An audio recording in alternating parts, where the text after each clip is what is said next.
Welcome to the Reddit mic. We're looking into stories people shared about when their relationships hit that breaking point. And they all seem to share this really painful truth. So our goal here is to dig into these stories and see where those fault lines really appear.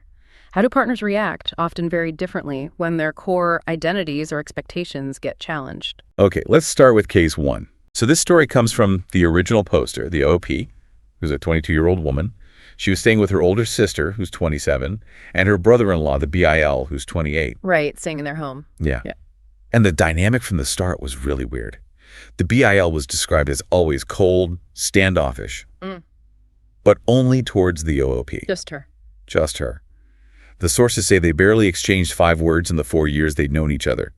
But with everyone else, family, friends, totally warm and welcoming. That's specific. And strange. Did the sister notice? The sister noticed the odd distance, yeah.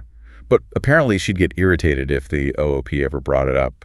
Kind of brushed it off, suggested OOP was making a big deal out of nothing. Minimizing it. Okay. Well, that weird distance it exploded one night, horrifyingly. What happened? The OPIL woke up around 2 a.m.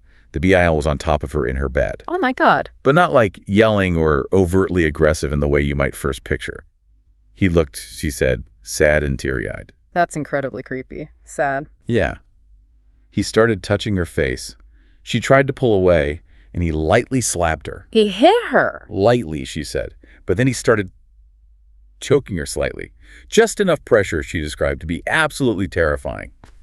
Then she screamed, and he stopped and complied when she told him to get out. Jesus. Okay, so confrontation the next morning. What did he say? Oh, classic gaslighting playbook. First, he claimed he was drunk, couldn't remember a thing. Convenient. Then, when that didn't work, he tried to flip it. Suggested she was making up stories. Maybe, he suggested, to make her sister jealous. Wow.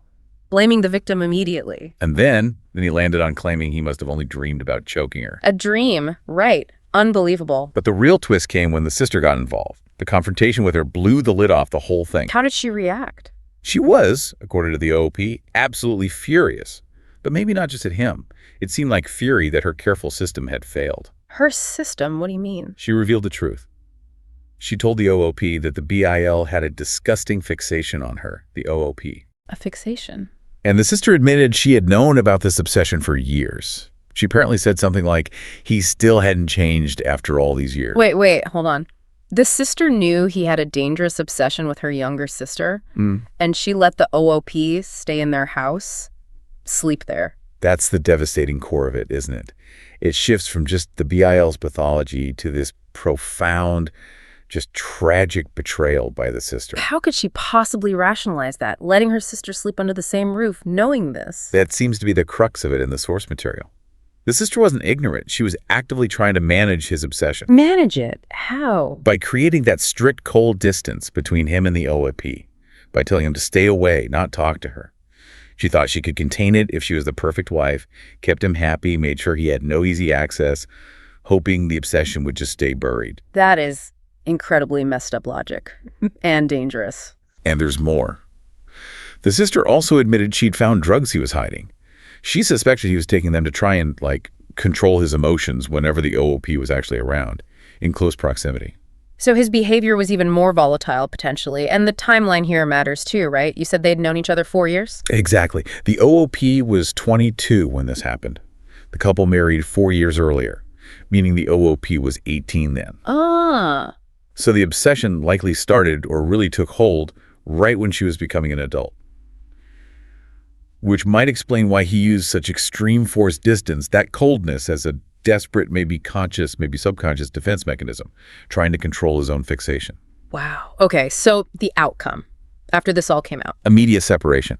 The sister realized her whole strategy, years of trying to be the perfect wife to keep him happy, was not just futile, it was a catastrophic failure that put her sister in direct danger. Yeah, no kidding. But the feeling left for the OOP, the victim. It wasn't just release, understandably. It was this deep, chilling discomfort. Realizing her own sister had prioritized managing her husband's secret sickness over her own sister's safety. That's a wound that might never fully heal.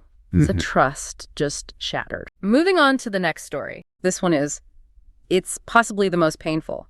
A really stark example of betrayal after years of self-sacrifice. Yeah, this is rough. We have a 34-year-old wife.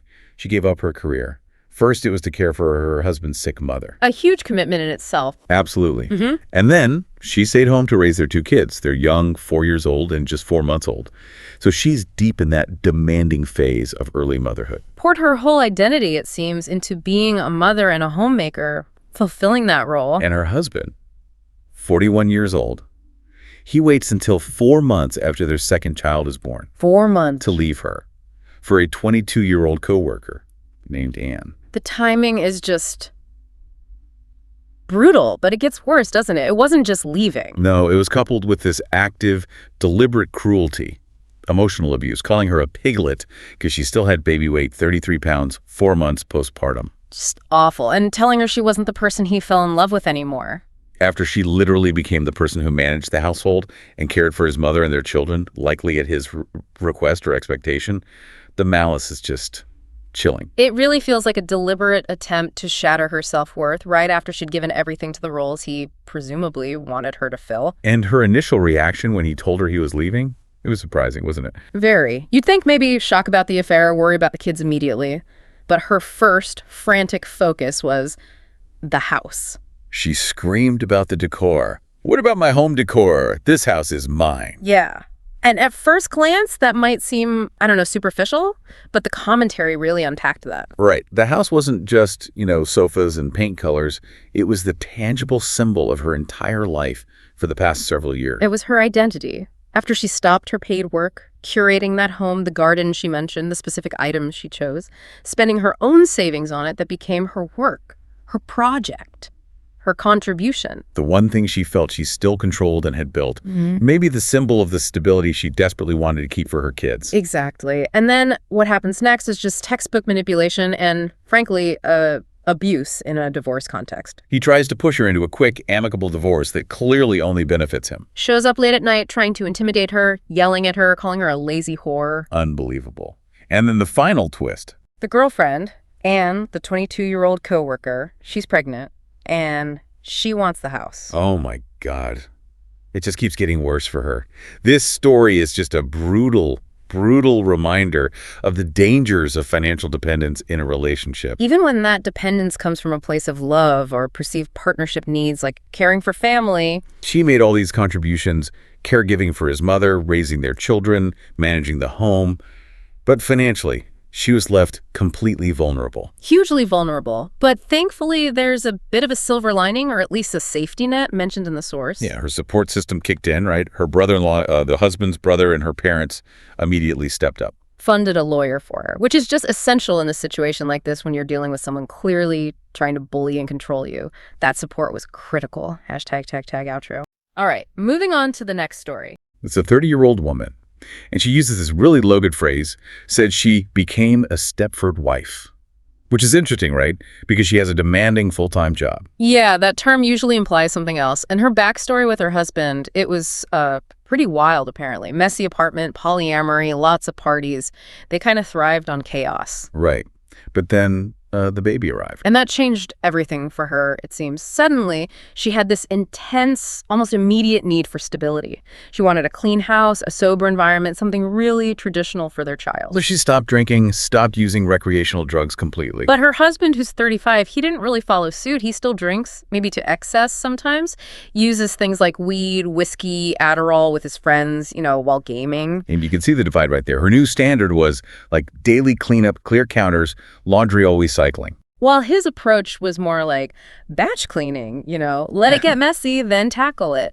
A higher tolerance for clutter. But the source is really clear. This wasn't just about the chores. That was the symptom. Exactly. It was a symptom of something deeper, like this emotional distance that had grown between them, a real resentment building up in her. She felt he still wanted that old lifestyle, the parties, the chaos, even though she couldn't go back and didn't want to, really. Right.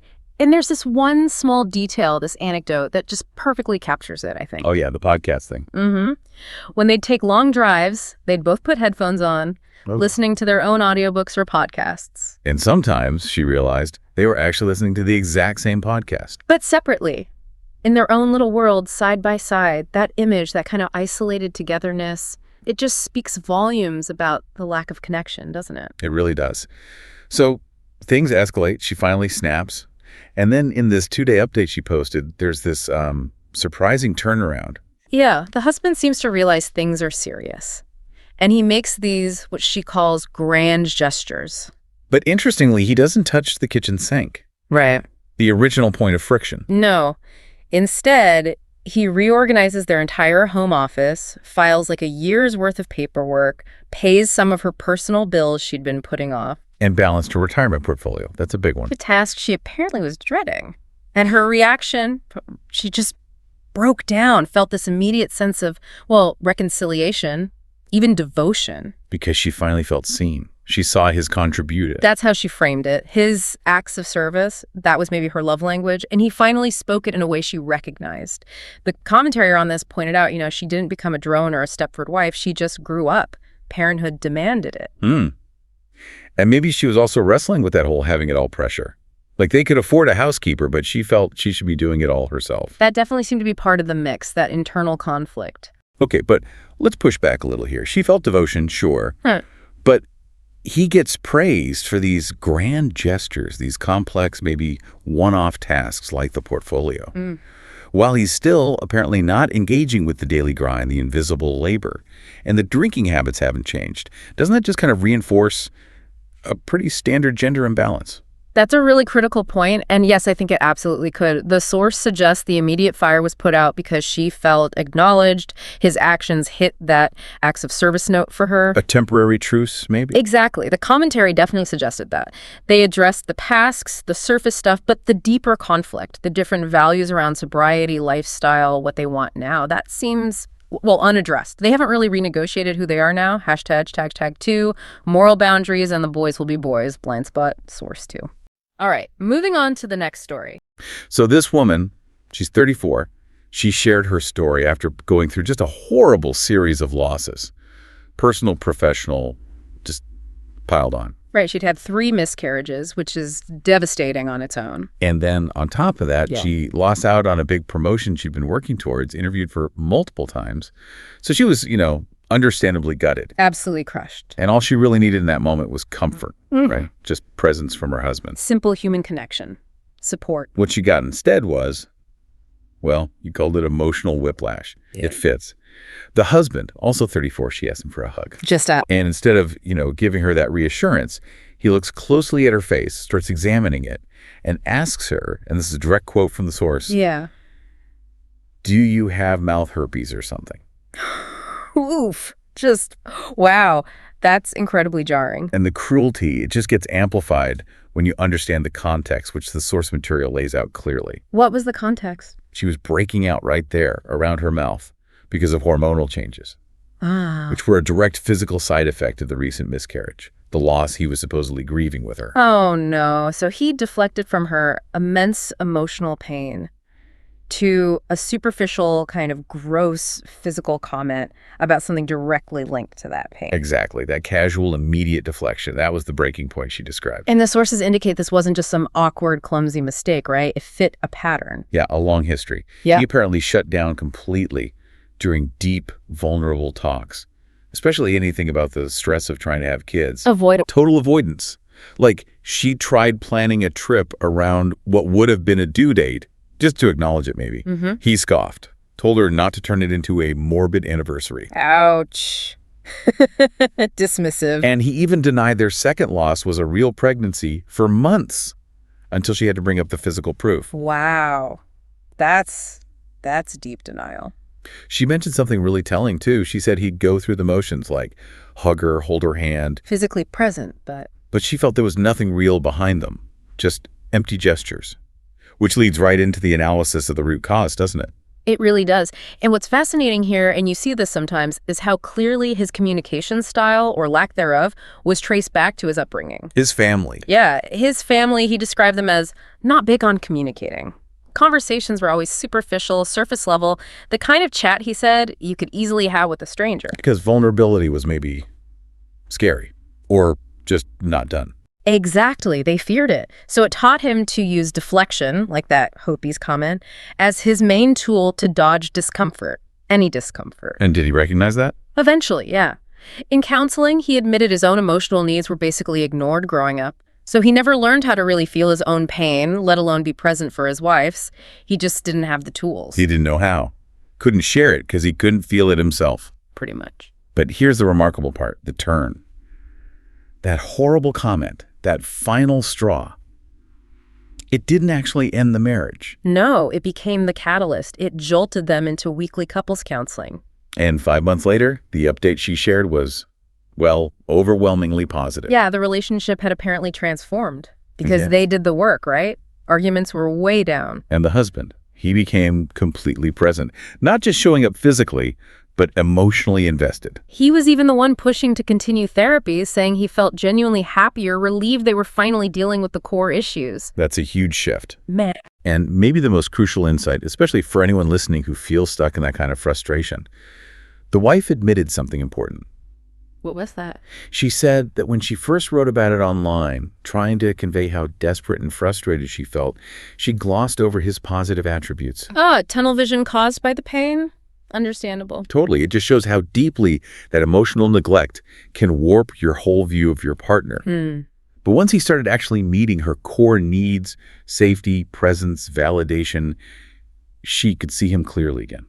And crucially, both of them had the capacity and, importantly, the willingness to change. That seems to be the key differentiator here. That willingness made all the difference. A tough story, but with a hopeful turn. Moving on to the next story. This one deals with the really tragic intersection of severe mental health crisis, denial, and, well, systemic rigidity. Professional structures that fail to adapt. But this involves the pregnancy that was desperately wanted after a long time struggling with infertility. Exactly. Which makes the husband's reaction even more shocking. It's this agonizing paradox. Right. They wanted this baby so much. But there was maybe an early red flag tied to control, maybe fear. The husband, who's a medical resident, so, in the medical field. Yeah, understands health issues, presumably. You'd think. But he refused any infertility testing for himself. Specifically, the source says the thought of a semen analysis repulsed him, sent him into a spiral of self-hatred. But he stayed optimistic about conceiving naturally. Okay, so some underlying fragility there already, maybe around masculinity or performance. Interesting. Could be. And then, when the pregnancy was finally confirmed, his personality just flipped completely, rapidly. How so? What kind of change? Severe crisis behaviors, clearly delusional thinking. He started insisting on a divorce. After wanting the baby? Yes. Constantly offering to find his wife a new partner, a new father for their baby, or pushing her to get an abortion. Wow. That's not just getting cold feet. That sounds like a psychotic break. And crucially, he was frequently saying he wanted to kill himself. Oh no, suicidal ideation on top of it all. And this is a critical point the wife ran into. He didn't have a concrete plan, no specific means, just expressing the desire. Okay, passive ideation, which has implications for getting help. Exactly. Yeah. She talked to the suicide hotline, explored options, but she found she couldn't get him involuntarily committed. Because he didn't meet the threshold for being an immediate threat to himself or others, that specific legal and medical line. Right. Passive ideation, however frightening, wasn't enough to cross that barrier in her jurisdiction. So she was trapped, living with someone severely unstable who's talking about suicide, but she can't force treatment. That's an impossible situation. Terrifying. And compounding everything was the rigidity of his job, his profession. The medical residency. Yeah. He flat out refused any inpatient treatment. Why? Because taking FMLA, the Family and Medical Leave Act, would disrupt his training schedule. Massively. It would mean he'd have to redo an entire year of his residency, a huge career setback. Wow. So the structure of medical training itself became a barrier to him getting critical help. That's a systemic issue right there. It seems like it. His career path, the rigid timeline, was effectively prioritized by the system over his urgent need for mental health stabilization. Did the wife try reporting his behavior to his program, the medical board? She did. She reported his erratic behavior, the delusions, the suicidal talk. They basically dismissed it, labeled it as marriage troubles. Seriously? Marriage trouble? Yeah. Or they'd say things like, well, many doctors suffer from depression. Yeah. Essentially implying his behavior wasn't extreme enough to be disqualifying or warrant intervention from their end. Unbelievable. So the system completely failed her, failed him too, really, left her totally stranded. Pretty much. Forced her to stay in this role of caregiver, emotional punching bag, constantly being pushed away with cruel comments, accusations, the divorce talk. People advised her to leave, maybe move to a state with more mother-friendly custody laws, but she hesitated. Understandable hesitation given the circumstances, the desire for the family, but risky. Incredibly risky. Of course. Which brings us to the final update. It's honestly chilling. What happened? After the baby was born prematurely, which adds another layer of stress, the husband just appeared to snap out of I it. snapped out of it, just like that. Like a switch flipped, she described it. He suddenly became, in her words, a mostly perfect dad. Stable, engaged, loving. Wow. Okay, so happy ending. Not for the wife. She's left with this crushing weight of resentment and this cold, hard realization that she endured months of what she now clearly sees as emotional abuse. And the fear that it could happen again. Exactly. His stability feels completely fragile, dependent on the whims of an untreated mental health disorder that could resurface any time. And she feels stuck. And she is stuck because of that hesitation earlier. Here's the profound, maybe irreversible consequence. What's that? She missed the window. She didn't leave and establish residency in a different, potentially safer state before the baby was born. The legal implications. Huge implications. Yeah. Even though she has proof texts, voice memos, documenting his profound instability during the pregnancy. Doesn't matter now. Her state is what's known as a father-friendly custody state.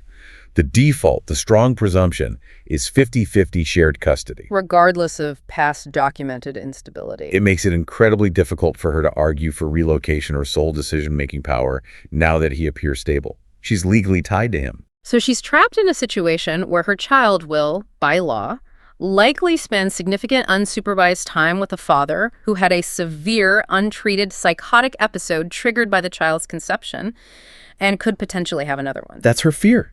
That's the legal reality she's facing. Forced co-parenting with someone whose stability is a question mark, all because the system failed to intervene during the crisis, and the legal default favors the current appearance of stability over past documented danger. Okay, our final case today.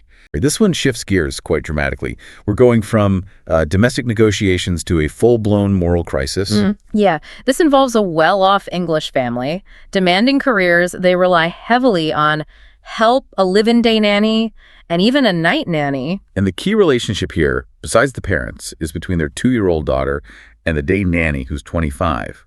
They're apparently very bonded. Right. So the crisis hits when their 13-year-old son, who's home for the summer, comes to his mother. Visibly ashamed, right? Yes, very ashamed. And he confesses that he intentionally watched the nanny undress in her room through a gap in the door for at least a minute, he said. Oh, wow. He apparently didn't grasp the gravity of it in the moment, but the guilt hit him hard afterwards, which is why he confessed. That's a parent's nightmare scenario, isn't it? Yeah. Dealing with, adolescent hormones crashing into a serious ethical violation. Absolutely. But the way the mother, the original poster, handled it, you described it as a masterclass, and I think that's fair. She was amazing. First thing, she reassured the nanny straight away.